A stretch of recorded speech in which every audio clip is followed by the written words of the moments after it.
Welcome to city classes. आज हम लोग भारतीय राज्य व्यवस्था से मौलिक अधिकार टॉपिक को विस्तार पूर्वक डिस्कस करेंगे। साथ ही मौलिक अधिकार से रिलेटेड एमसीक्यू को भी हम लोग बनाएंगे। तो सबसे पहले हम लोग यहाँ पर यह पढ़ेंगे कि मौलिक अधिकार क्या है, इसे कहाँ से लिया गया है, इसका वर्णन भारतीय संविधान में किस अनुच्छेद से कहाँ तक किया गया है। तो इन सभी बातों को हम लोग जानते हैं। तो स्टार्ट करते हैं हम लोग। तो भारतीय संविधान में मौलिक अधिकार को अमेरिका के संविधान से लिया गया है और इसका वर्णन जो है भाग 3 अनुच्छेद 12 से 35 तक मौलिक अधिकार का विवरण दिया हुआ है। और भारत के संविधान में भाग 3 को ही भारत का मैग्ना कार्टा कहा जाता है। तो यहाँ पे हम लोग 3 बात को जानें कि सबसे पहले जो मौलिक अधिकार है भारतीय संविधान में इसका समावेश अमेरिका से लिया गया है। भाग 3 में इसका वर्णन किया गया है अनुच्छेद 12 से 35 तक, और भाग 3 को भारत का मैग्ना कार्टा कहा जाता है। तो सबसे पहले यह जो एक पॉइंट यहाँ पे दिया हुआ है मैग्ना कार्टा, तो इसको हम लोग समझते हैं कि मैग्ना कार्टा है क्या। तो मैग्ना कार्टा अधिकारों का वह प्रपत्र है जिसे इंग्लैंड के किंग जॉन द्वारा 1215 में सामंतों के दबाव में जारी किया गया था। यह नागरिकों के मौलिक अधिकारों से संबंधित पहला लिखित परिपत्र है। तो भारतीय संविधान में 7 मौलिक अधिकार थे। जो मूल संविधान हमारा था इसमें कितने मौलिक अधिकार थे? तो 7 थे। लेकिन वर्तमान में मौलिक अधिकार का संख्या कितना रह गया है? तो संविधान में मौलिक अधिकार का संख्या रह गया है 6। तो कौन कौन से वो मौलिक अधिकार हैं? तो सबसे पहले यहाँ आता है समता का अधिकार। तो समता का अधिकार अनुच्छेद 14 से 18 तक इसका वर्णन किया गया है। दूसरा है स्वतंत्रता का अधिकार। स्वतंत्रता का जो अधिकार है वह अनुच्छेद 19 से 12 तक दिया हुआ है। शोषण के विरुद्ध अधिकार अनुच्छेद 23 से 24। धर्म की स्वतंत्रता का अधिकार अनुच्छेद 25 से 28। संस्कृति एवं शिक्षा का अधिकार अनुच्छेद 29 से 30 और संवैधानिक उपचारों का अधिकार अनुच्छेद 32।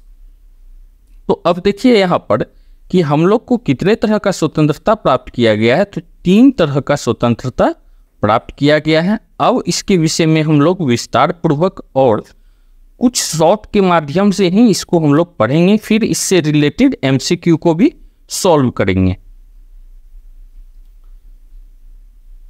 तो सबसे पहले हम लोग यहाँ पर पढ़ते हैं एक नोट्स को। मूलतः संविधान में संपत्ति का अधिकार अनुच्छेद 31 में शामिल था। हालांकि इसे 44वां संविधान संशोधन अधिनियम 1978 द्वारा मौलिक अधिकारों को सूची से हटा गया है। पहले जो हम लोग अभी पढ़े कि मूल संविधान में 7 मौलिक अधिकार थे, तो उसमें से एक मौलिक अधिकार संपत्ति का अधिकार था जिसको 44वां संविधान संशोधन द्वारा हटा दिया गया। वर्तमान में मौलिक अधिकार का जो संख्या है वो कितने हैं? तो 6 हैं।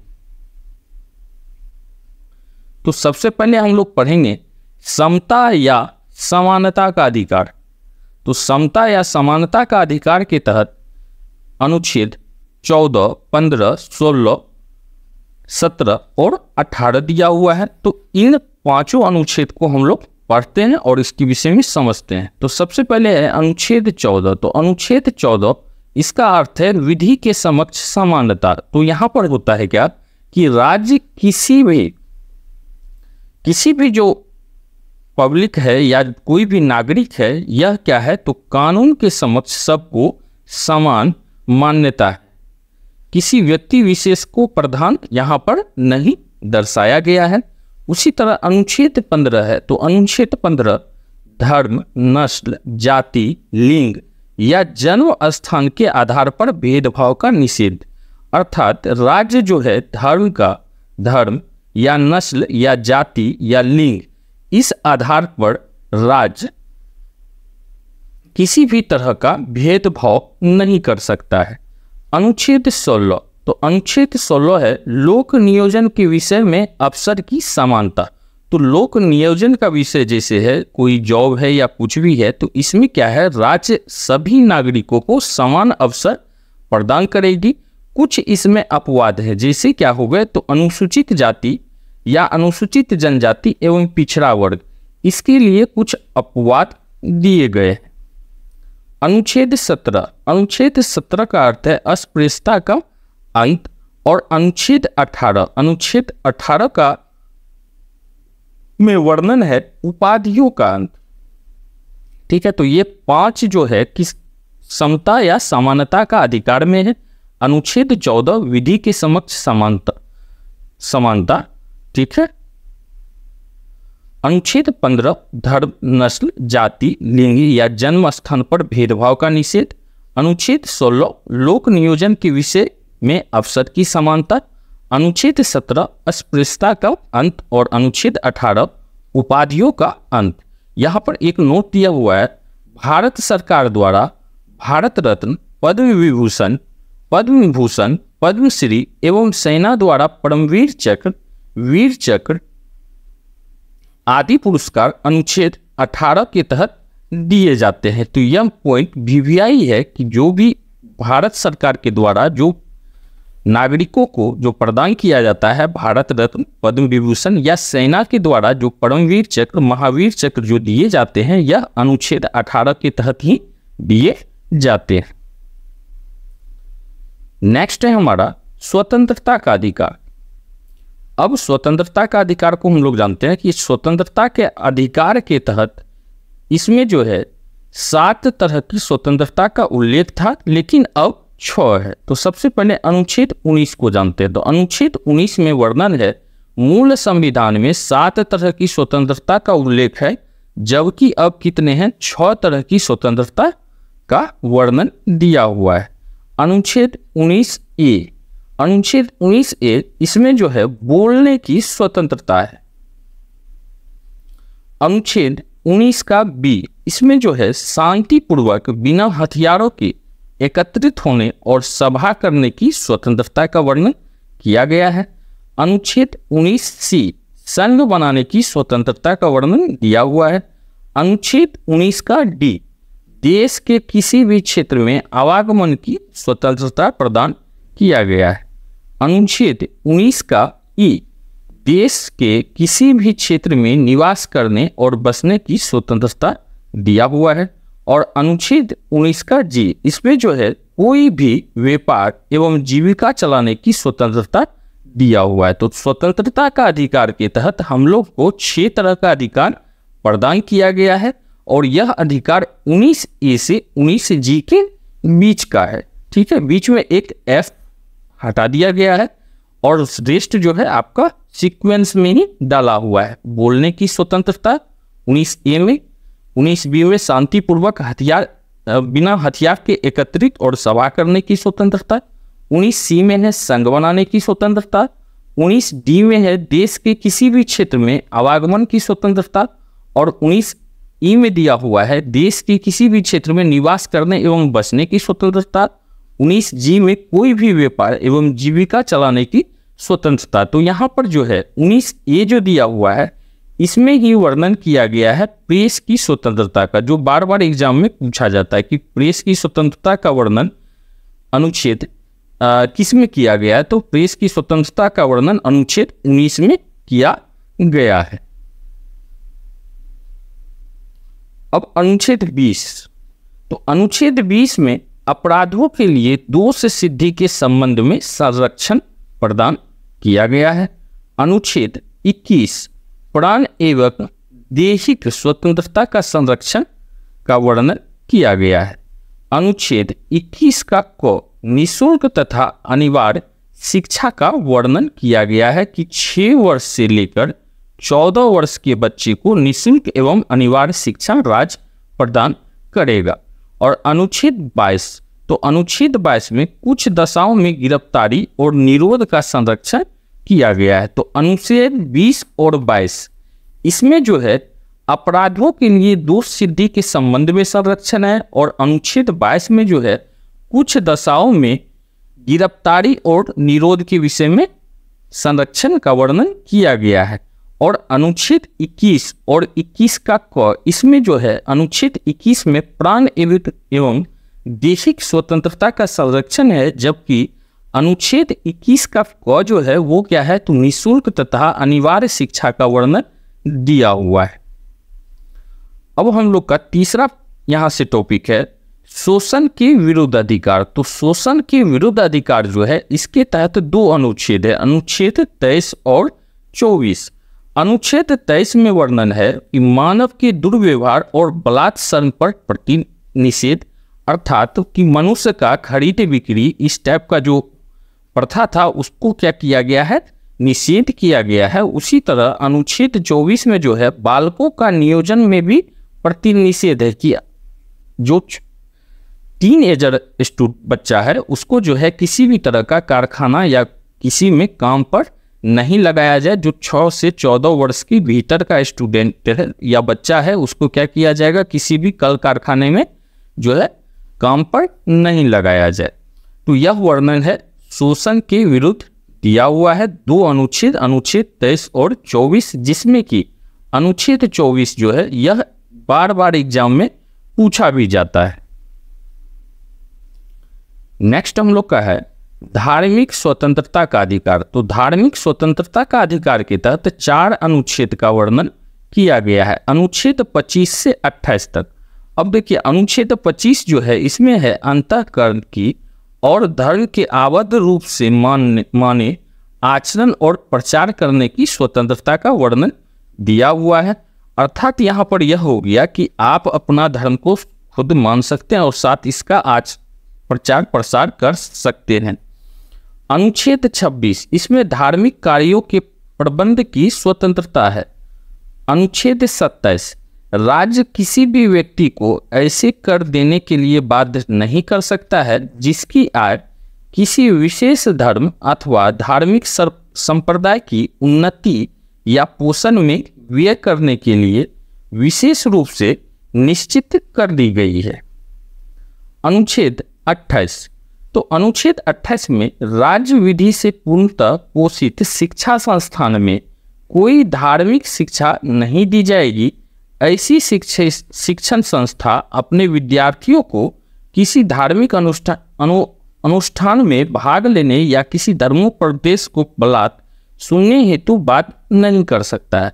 अर्थात यहाँ पर हो गया कि अनुच्छेद 28 में जो विवरण है इसके तहत राज्य के द्वारा जो शिक्षा संस्था चल रहा है इसमें किसी भी धर्म को प्राथमिकता नहीं दी जाएगी। नेक्स्ट जो हम लोग का टॉपिक है वो है संस्कृति एवं शिक्षा का अधिकार। तो संस्कृति एवं शिक्षा का अधिकार के तहत अनुच्छेद 29 तो अनुच्छेद 29 में अल्पसंख्यक वर्गों के हितों का संरक्षण प्रदान किया गया है। उसी जगह अनुच्छेद 30 जो है इसमें शिक्षा संस्थानों की स्थापना और प्रशासन करने का अल्पसंख्यक वर्गों का अधिकार का वर्णन दिया हुआ है। तो संस्कृति एवं शिक्षा संबंधी अधिकार के तहत जो है हमारा 2 अनुच्छेद है 29 और 30। अब जो नेक्स्ट हमारा है वो है संवैधानिक उपचारों का अधिकार। तो यह बहुत ही इम्पोर्टेंट है, VVI है, इसको आप लोग ठीक ढंग से देखें। तो यहाँ पर वर्णन किया गया है कि संवैधानिक उपचारों के अधिकार को डॉक्टर भीमराव अंबेडकर ने संविधान की आत्मा कहा है। इसके तहत है अनुच्छेद 32। इसके अंतर्गत मौलिक अधिकारों को परिवर्तित कराने के लिए समुचित कार्रवाइयों द्वारा उच्चतम न्यायालय में आवेदन करने का अधिकार प्रदान किया गया है। इस संदर्भ में सर्वोच्च न्यायालय को 5 तरह का समादेश निकालने की शक्ति प्रदान की गई है। बंदी प्रत्यक्षीकरण, परमादेश, प्रतिषेध लेख, उत्प्रेषण और अधिकार परीक्षा लेख। अर्थात क्या है कि संवैधानिक उपचारों का अधिकार जो है इसको भारतीय संविधान का डॉक्टर भीमराव अंबेडकर ने संविधान की आत्मा का संज्ञा दिया गया है और इसमें एक ही अनुच्छेद है, अनुच्छेद 32, लेकिन यह बहुत ही इम्पोर्टेंट है। इसी के तहत जो है क्या किया जाता है कि इसके अंतर्गत मौलिक अधिकार को परिवर्तित कराने के लिए समुचित कार्रवाई द्वारा उच्चतम न्यायालय में आवेदन करने का अधिकार प्रदान किया गया है। और यहाँ 5 तरह का समादेश, जिसको हम लोग क्या बोलते हैं, रीट बोलते हैं, 5 तरह का अधिकार दिया गया है। बंदी प्रत्यक्षीकरण, परमादेश, प्रतिषेध लेख, उत्प्रेषण और अधिकार परीक्षा लेख। इसमें जो है बार बार यह एग्जाम में पूछा जाता है कि परमादेश किस लिए जारी किया जाता है या बंदी प्रत्यक्षीकरण किस लिए जारी किया जाता है। तो सबसे पहले हम लोग यहाँ पर जानेंगे बंदी प्रत्यक्षीकरण। तो बंदी प्रत्यक्षीकरण यह उसे व्यक्ति की प्रार्थना पर जारी किया जाता है जो यह समझता है कि उसे अवैध रूप से बंदी बनाया गया है। तो अगर किसी व्यक्ति को अवैध रूप से बिना कुछ उसका गलत किए उसको बंदी बना लिया जाता है तो उसके लिए जो है बंदी प्रत्यक्षीकरण रीट जारी किया जाता है, जो कि न्यायालय जारी करती है। परमादेश लेख उसे जारी किया जाता है जब कोई पदाधिकारी अपने सार्वजनिक कर्तव्य का निर्वाह नहीं करता है, तो इस स्थिति में परमादेश जारी किया जाता है। प्रतिषेध लेख, यह आज्ञा पत्र सर्वोच्च न्यायालय तथा उच्च न्यायालयों द्वारा निम्न न्यायालय व अर्ध न्यायिक न्यायालयों को जारी करते हुए आदेश दिया जाता है। प्रतिषेध लेख जो है यह सर्वोच्च न्यायालय तथा उच्च न्यायालय के द्वारा जो निम्न न्यायालय है या अर्ध न्यायिक न्यायाधिकरणों को जारी किया जाता है और उसको आदेश दिया जाता है। उत्प्रेषण, इसके द्वारा अधीनस्थ न्यायालयों यह निर्देश दिया जाता है कि वह अपने पास लंबित मुकदमों के न्याय निर्णयन के लिए उसे वरिष्ठ न्यायालय को भेजे। तो यहाँ पर जो पॉइंट सब है, इस पॉइंट को आप अच्छे से याद रखें कि कौन जो है रीट कब जारी किया जाता है। तो प्रतिषेध लेख जो है वो सर्वोच्च न्यायालय तथा उच्च न्यायालय के द्वारा निम्न और अर्ध न्यायाधिकरणों को जारी करते हुए आदेश दिया जाता है। उसी जगह जो उत्प्रेषण है इसके द्वारा अधीनस्थ न्यायालय को निर्देश दिया जाता है कि वह अपने पास लंबित मुकदमों के न्याय निर्णयन के लिए उसे वरिष्ठ न्यायालय को भेजे। और लास्ट है हमारा अधिकार परीक्षा लेख। अधिकार परीक्षा लेख जो है जब कोई व्यक्ति ऐसे पदाधिकारी के रूप में कार्य करने लगता है जिसके रूप में वह कार्य करने या उसी वैधानिक रूप से अधिकार नहीं है, तो न्यायालय अधिकार परीक्षा के आदेश के द्वारा उसे व्यक्ति से पूछता है कि वह किस अधिकार से कार्य कर रहा है, और जब तक वह इस बात का संतोषजनक उत्तर नहीं देता है वह कार्य नहीं कर सकता है। यह 5 तरह का रीट जो है अनुच्छेद 32 के द्वारा जारी किया जाता है। तो यहाँ पे हम लोग विस्तार पूर्वक मौलिक अधिकार टॉपिक को पढ़े। अब इससे रिलेटेड हम लोग एमसीक्यू को सॉल्व करेंगे। तो क्वेश्चन नंबर फर्स्ट है यहाँ, भारतीय संविधान का निम्नलिखित में से कौन सा अनुच्छेद शिक्षा का अधिकार प्रदान करता है? अनुच्छेद 44, अनुच्छेद 12, अनुच्छेद 39A और अनुच्छेद 21A। तो यहाँ पे हो जाएगा अनुच्छेद 21A। डॉक्टर भीमराव अंबेडकर ने भारतीय संविधान के किस भाग को सर्वाधिक अलौकिक भाग कहा है? तो भाग 1, ऑप्शन बी में भाग 2 है, और ऑप्शन सी भाग 3, ऑप्शन डी भाग 4। तो भीमराव अंबेडकर ने भाग 3 को भारतीय संविधान का सर्वाधिक अलौकिक भाग कहा है। मूल अधिकार मूल कहलाते हैं। ऑप्शन ए, क्योंकि वह न्यायालय द्वारा परिवर्तनीय है। ऑप्शन बी, संयुक्त राष्ट्र मानवाधिकार घोषणा पत्र के अनुरूप है। ऑप्शन सी, सरलता से संशोधनीय नहीं है। और ऑप्शन डी, मानव के प्राकृतिक और अप्रतिदेय अधिकार है। तो यहाँ पे हो जाएगा ऑप्शन डी, मानव के प्राकृतिक और अप्रतिदेय अधिकार है। नेक्स्ट है हमारा, संविधान के किस अनुच्छेद में कानून का समान संरक्षण प्रावधानित है? ऑप्शन ए अनुच्छेद 12, ऑप्शन बी अनुच्छेद 13, ऑप्शन सी अनुच्छेद 14 और ऑप्शन डी अनुच्छेद 15। तो यहाँ पे हो जाएगा ऑप्शन सी अनुच्छेद 14। नेक्स्ट है हमारा कि भारतीय संविधान में न्यायालय द्वारा कौन अपरिवर्तनीय है? ऑप्शन ए नीति निर्देशक सिद्धांत, ऑप्शन बी प्रस्तावना, ऑप्शन सी मूल कर्तव्य और ऑप्शन डी मूल अधिकार। तो यहाँ पे हो जाएगा ऑप्शन डी मूल अधिकार। तो भारतीय संविधान में न्यायालय में मूल अधिकार जो है वो परिवर्तनीय है। नेक्स्ट देखते हैं हम लोग कि किस संविधान के किस अनुच्छेद के प्रावधानों के अंतर्गत भारत सरकार द्वारा भारत रत्न, पद्म विभूषण आदि अलंकरण प्रदान किए जाते हैं? ऑप्शन ए अनुच्छेद 15, ऑप्शन बी अनुच्छेद 18, ऑप्शन सी अनुच्छेद 21 और ऑप्शन डी अनुच्छेद 23।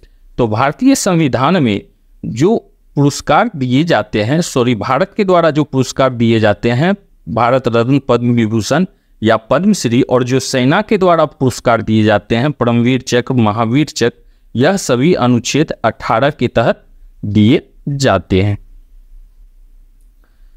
भारतीय संविधान का कौन सा अनुच्छेद व्यक्ति के विदेश यात्रा के अधिकार का संरक्षण प्रदान करता है? ऑप्शन ए अनुच्छेद 14, ऑप्शन बी अनुच्छेद 19, ऑप्शन सी अनुच्छेद 21 और ऑप्शन डी इनमें से कोई नहीं। तो यहां पे हो जाएगा ऑप्शन सी अनुच्छेद 21। संविधान के किस अनुच्छेदों में शोषण के विरुद्ध अधिकार वर्णित है? ऑप्शन ए अनुच्छेद 14 से 18, ऑप्शन बी अनुच्छेद 19 से 22, ऑप्शन सी अनुच्छेद 23 से 24 और ऑप्शन डी अनुच्छेद 25 से 30। तो शोषण के विरुद्ध अधिकार जो है वो अनुच्छेद 23 से 24 में वर्णन किया गया है। यह सभी क्वेश्चन जो है एग्जाम के दृष्टिकोण से काफी इंपॉर्टेंट है, तो जो सभी स्टूडेंट एमसीक्यू तो जरूर लगाए। संविधान के किस अनुच्छेद द्वारा सिखों द्वारा कृपाण धारण करना धार्मिक स्वतंत्रता का अंग माना जाता है? अनुच्छेद 24, ऑप्शन बी अनुच्छेद 25, ऑप्शन सी अनुच्छेद 26 और ऑप्शन डी अनुच्छेद 27। तो यहां पे हो जाएगा ऑप्शन बी अनुच्छेद 25। नेक्स्ट देखते हैं हम लोग, व्यक्ति, निगम अथवा अधीनस्थ अधिकरण जिस कार्य को करने के लिए आबद्ध हैं उस कार्य को करने के लिए जारी करने वाली रीट को कहते हैं? ऑप्शन ए अधिकार परीक्षा, ऑप्शन बी परमादेश, ऑप्शन सी उत्प्रेषण प्रतिषेध, उत्प्रेषण होगा यहाँ पर सिर्फ, और यहाँ पर होगा ऑप्शन डी प्रतिषेध। तो जब व्यक्ति अथवा अधीनस्थ अधिकरणों जिस कार्य को करने के लिए आबद्ध हैं उसे करने के लिए परमादेश को जारी किया जाता है। नेक्स्ट हम लोग देखेंगे, भारतीय संविधान का कौन सा अनुच्छेद अल्पसंख्यकों को अपनी मनपसंद शिक्षण संस्थाओं के स्थापित तथा संचालित करने का अधिकार को संरक्षण प्रदान करता है? अनुच्छेद 19, ऑप्शन बी अनुच्छेद 20, ऑप्शन सी अनुच्छेद 26 और ऑप्शन डी अनुच्छेद 30। तो भारतीय संविधान में का अनुच्छेद 30 जो है वह अल्पसंख्यकों को अपनी मनपसंद शिक्षण संस्था स्थापित तथा संचालित करने का अधिकार का संरक्षण प्रदान करता है। नेक्स्ट है हमारा कि भारत के संविधान के तहत निम्नलिखित में से कौन सा एक मौलिक अधिकार नहीं है? ऑप्शन ए समता का अधिकार, ऑप्शन बी स्वतंत्रता का अधिकार, ऑप्शन सी नागरिकता का अधिकार और ऑप्शन डी शोषण के विरुद्ध अधिकार। तो यहाँ पे हो जाएगा ऑप्शन सी नागरिकता का अधिकार। नेक्स्ट है हमारा 44वें संविधान संशोधन विधेयक द्वारा किस मौलिक अधिकार को समान वैधानिक अधिकार बना दिया गया है? ऑप्शन ए स्वतंत्रता का अधिकार, ऑप्शन बी समानता का अधिकार, ऑप्शन सी संपत्ति का अधिकार और ऑप्शन डी सांस्कृतिक तथा शैक्षिक अधिकार। तो यहाँ पे हो जाएगा ऑप्शन सी संपत्ति का अधिकार। नेक्स्ट देखते हैं हम लोग, किसी न्यायालय अथवा न्यायाधिकरणों के में हिसार हरियाणा में, इसके उत्खननकर्ता थे R.S. बिष्ट, रविंद्र सिंह बिष्ट पूरा नाम। कब खोजा गया था? तो 1973 में, और यह सरस्वती नदी के किनारे स्थित है। अब देखिए यहां से प्राप्त हुआ है मिट्टी का हल, खिलौना, सड़कों पर बैलगाड़ी के पहिए का साक्ष्य तथा जौ के साक्ष्य प्राप्त हुए हैं।